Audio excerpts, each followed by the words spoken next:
ஆட்டம் bottom கொண்டாட்டம் கும்மாலம்னு சொல்லி ஒவ்வொரு வருடம் தோறும் சமரில் நடக்கக்கூடிய ஒரு மாபெரும் இசை கொண்டாட்டம், ஒரு மியூசிக்கல் ஷோ ஃபெஸ்டிவலாக நடந்து கொண்டு வரக்கூடிய பெல்ஜியம் நாட்டின் அன்ட்வர்ப்பில் நடக்கக்கூடிய டுமாரோலேண்ட் அதனுடைய பிரதான மேடை இன்று முற்றுமுழுதாக தீக்கிரையாகிவிட்டது.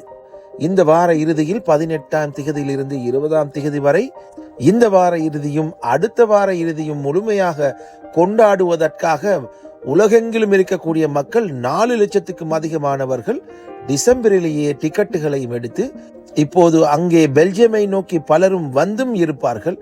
அப்படிப்பட்ட 4 லட்சம் மக்களுடைய எதிர்பார்ப்பை ஒரு நொடியில் இன்று அந்த தீச்சுவாலைகள் நொறுக்கிவிட்டது. டுமாரோலேண்ட் பற்றிய வீடியோக்கள் அது வருவதற்கு சில நாட்கள் முன்னதாகவே வைரலாக தொடங்கி முழு டிக்டாக்கிலும் யூடியூபிலும் இன்ஸ்டாகிராமிலும் போய்கொண்டிருக்கிறது.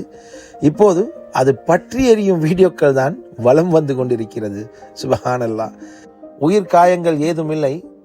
ஆனால் இந்த முறை அந்த டுமாரோலேண்டை நடத்திய ஆட்டம் பாட்டம் கொண்டாட்டத்தை அவர்கள் தொடர முடியுமா? இன்னும் ஒரே ஒரு நாள் தான் இருக்கிறது, பொறுத்திருந்து பார்க்கலாம். போதுமா? வச்சாம் பாரு ஆப்பு. இதுவும் ஒருவேளை அந்த ட்ரம்புடைய ஒரு சீக்ரெட் மிஷனாக இருக்கலாமோ? அவரால் மட்டும்தான் குண்டுகளை போட்டு எரிய வைத்து அங்கே சமாதானத்தை பிறப்பிக்க முடியும். என்னென்னா அவர் தான் பீஸ் மேக்கர். வேற என்ன சொல்ல நண்பர்களே.